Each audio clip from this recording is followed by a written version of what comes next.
Assalamualaikum warahmatullahi wabarakatuh. Perkenalkan, saya Kailasa Sabila Ramadhani dengan NIM A1D525081, mahasiswi Administrasi Pendidikan, Fakultas Keguruan dan Ilmu Pendidikan. Pada UAS kali ini, saya akan menganalisis sebuah kasus yang mengguncang fondasi kepercayaan publik terhadap dunia akademik Indonesia. Sebuah skandal yang bukan sekadar pelanggaran individu, melainkan cermin dari penyakit sistematik yang telah lama bersarang di ekosistem perguruan tinggi kita. Isu yang saya pilih adalah isu nomor 17, yaitu skandal guru besar dan joki karya ilmiah. Sebuah krisis yang memperlihatkan betapa gelar akademik tertinggi di negeri ini, gelar profesor atau guru besar, bisa diperjualbelikan melalui jaringan joki karya ilmiah yang masif, sistematis, dan melibatkan aktor dari dalam kampus itu sendiri. Pada tahun 2023, pemerintah mendorong percepatan kenaikan jabatan guru besar di berbagai kampus. Program ini niatnya baik, meningkatkan jumlah profesor Indonesia yang masih jauh di bawah negara-negara tetangga. Namun, program percepatan ini justru menjadi bumerang. Ia menciptakan ekosistem perjokian karya ilmiah internal yang masif dan sistematis. Selain jaringan internal kampus, investigasi juga menemukan adanya sindikat dari luar, jaringan paper mill atau pabrik naskah ilmiah, termasuk yang berkedok jurnal internasional bernama Budapest International Research and Critics Institute yang ternyata berkantor di pinggiran Kabupaten Deli Serdang, Sumatera Utara. Banyak dosen hingga calon guru besar tertipu atau sengaja menggunakan jasa jurnal abal-abal ini. April 2024, kasus mencapai puncaknya ketika skandal menimpa Prof. Kumba Digdowiseiso, guru besar sekaligus dekan Fakultas Ekonomi dan Bisnis Universitas Nasional atau UNAS Jakarta. Media internasional Retraction Watch pada 11 April 2024 melaporkan bahwa Kumba diduga mencatut nama 24 staf akademik dari University Malaysia Terengganu atau UMT sebagai koautor dalam publikasi ilmiahnya, tanpa sepengetahuan mereka sama sekali. Salah satu korban, asisten Profesor Safwan Muhammad Noor, menegaskan bahwa ia sama sekali tidak mengenal Kumba. Yang lebih mengejutkan, berdasarkan profil Google Scholar, Kumba tercatat mempublikasikan setidaknya 160 karya ilmiah sepanjang 2024 saja. Koordinator KIKA, yaitu Kaukus Indonesia Kebebasan Akademik, menyebut hasil cek Turnitin menunjukkan kemiripan hingga 96-97% dalam 3 artikel Kumba. 18 April 2024, Kumba menyatakan mundur secara lisan dari jabatan dekan FEB UNAS, menyebutkan dirinya sebagai bentuk pertanggungjawaban akademis. 18 April 2024, Kumba menyatakan mundur secara lisan dari jabatan dekan FEB UNAS, menyebutkan pengunduran dirinya sebagai bentuk pertanggungjawaban akademis. 19 April 2024, Rektor UNAS membentuk tim pencari fakta melalui SK Rektor nomor 95 RIF 2024, 27 Mei 2024. Berdasarkan hasil TPF, Rektor UNAS menerbitkan 2 SK. Pertama, memberhentikan Kumba dari jabatan dekan FEB, dan kedua, memberhentikan dosen selama maksimal 3 tahun. TPF menyimpulkan bahwa Kumba telah melakukan pelanggaran atas etika dan kepatutan ilmiah serta integritas sebagai dosen. Namun menurut KIKA dan berbagai kalangan akademisi, kasus Kumba hanyalah puncak gunung es.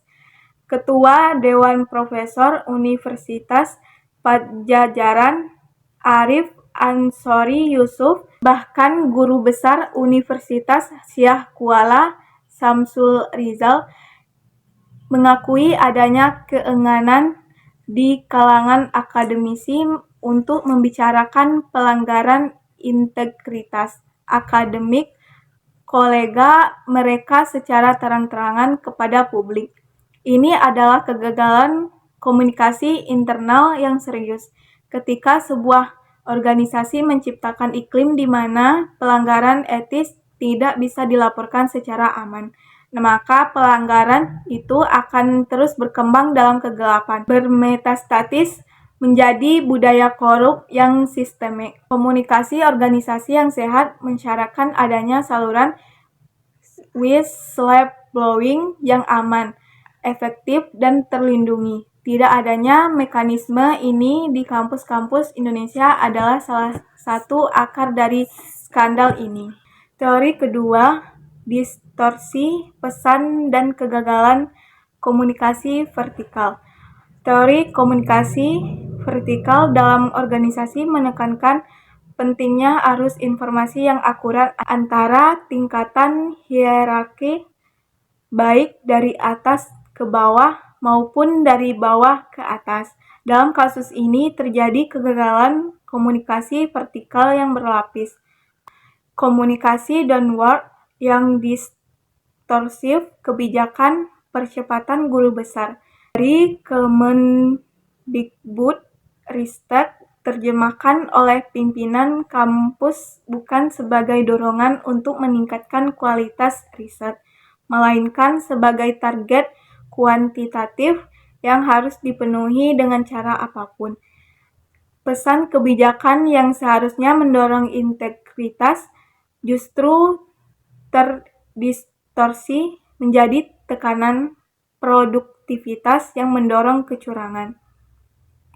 Komunikasi upward yang tersumbat yaitu dosen yang mengetahui adanya praktik joki tidak memiliki saluran aman untuk melaporkan ke pimpinan, dan pimpinan kampus yang seharusnya menerima dan menindaklanjuti laporan pelanggaran, justru dalam beberapa kasus diduga terlibat atau mengetahui praktik tersebut.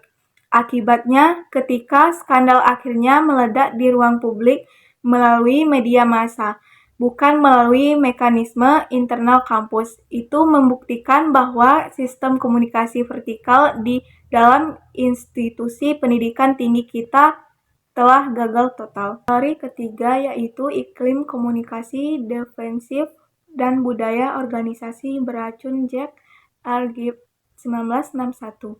Dalam teorinya tentang iklim komunikasi menyebutkan bahwa iklim defensif dalam organisasi ditandai oleh kontrol, evaluasi sepihak, strategi tersembunyi, dan superioritas. Kasus ini sedang ditangani kementerian. Saya belum bisa berkomentar. Sebuah respon yang menghindar, tidak transparan, dan tidak empatik. Absennya pertanggungjawaban dari Kemendikbudristek, yaitu Direktorat Jenderal Dikti di bawah Kemendikbudristek, tidak memberikan komentar kepada Tempo meskipun sudah dihubungi berulang kali. Pesan WhatsApp mereka hanya menyebutkan bahwa surat pernyataan masih diteruskan ke direktur. Ini adalah respon birokrasi yang menunjukkan iklim definisi di tingkat kementerian. Sanksi yang tidak memberikan efek jera karena penanganan diserahkan kembali ke masing-masing kampus. Sanksi yang diberikan cenderung ringan dan tidak konsisten. Ini menciptakan sinyal organisasional yang berbahaya bahwa pelanggaran integritas akademik tidak membawa konsekuensi yang serius. Teori keempat yaitu manajemen krisis reputasi tahun 1995. William Benoit merumuskan bahwa organisasi yang menghadapi krisis reputasi perlu memilih strategi pemulihan citra yang tepat. Dalam kasus ini ada dua level krisis reputasi yang perlu kita bedah. Pertama, di level Universitas Nasional atau UNAS. Rektor UNAS relatif bergerak cepat membentuk TPF dalam 24 jam setelah skandal mencuat dan mengeluarkan SK pemecatan berdasarkan rekomendasi TPF. Adalah strategi tindakan korektif yang tepat. Namun komunikasi publik selama proses berlangsung masih terasa kurang transparan dan proaktif. Publik lebih banyak mendapat informasi dari media, bukan dari pernyataan resmi rektorat secara berkala. Kedua, di level nasional dan sistemik, Kemendikbudristek gagal merespon skandal ini dengan serius. Tidak ada pernyataan resmi, tidak ada tindakan sistemik, tidak ada reformasi kebijakan yang diumumkan kepada publik sebagai respon langsung terhadap temuan investigasi. Ini adalah kegagalan komunikasi krisis di tingkat paling kritis. Karena kepercayaan publik terhadap seluruh sistem pendidikan tinggi Indonesia yang dipertaruhkan bukan hanya satu kampus. Kesimpulan analisis yaitu kasus skandal Joki Karya Ilmiah ini adalah produk dari 4 kegagalan komunikasi organisasi sekaligus budaya diam yang menenggelamkan suara pelapor, distorsi pesan kebijakan yang mendorong kecurangan, iklim organisasi defensif yang menutup akuntabilitas, dan manajemen krisis yang lamban di tingkat nasional. Ini bukan kegagalan satu orang, ini adalah kegagalan sistem. Akan evaluatif dan solusi. Teks situasi krisis, bayangkan media baru saja mempublikasikan laporan investigasi yang menyebut nama kita sebagai salah satu kampus yang dosen seniornya diduga terlibat praktik Joki Karya Ilmiah untuk keperluan kenaikan jabatan guru besar.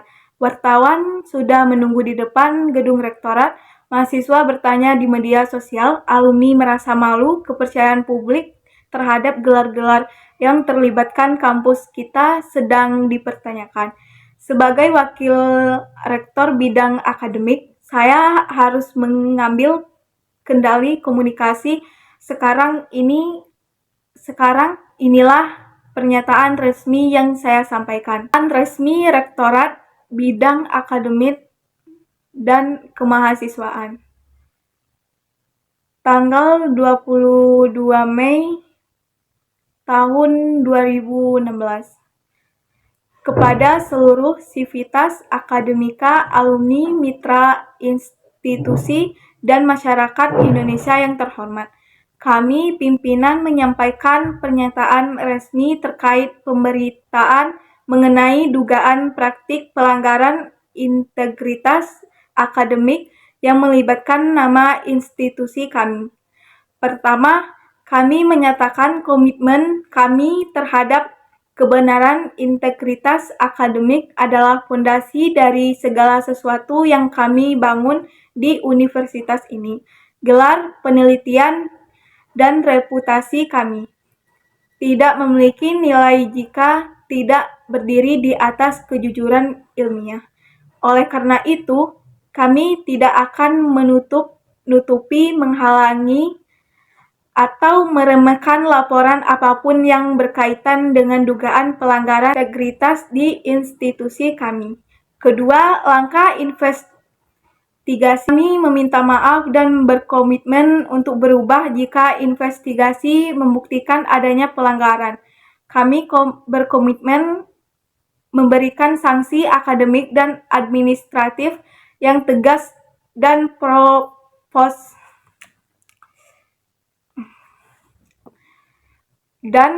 proporsional kepada siapapun yang terbukti bersalah, terlepas dari jabatan atau senioritas mereka. Kami juga berkomitmen untuk mereformasi sistem pengawasan publikasi ilmiah dan kenaikan jabatan akademik di universitas kami secara menyeluruh, agar tragedi ini tidak pernah terulang.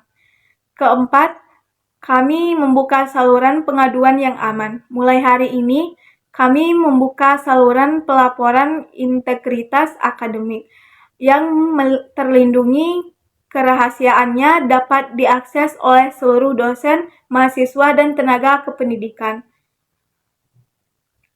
melalui email bahwa universitas ini layak mendapatkan kepercayaan itu kembali. Rektor Bidang Akademik. Selanjutnya, rekomendasi strategis jangka panjang.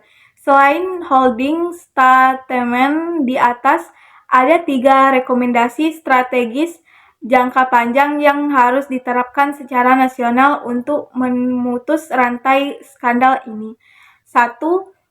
Reformasi sistem evaluasi jabatan akademik. Kemendikbud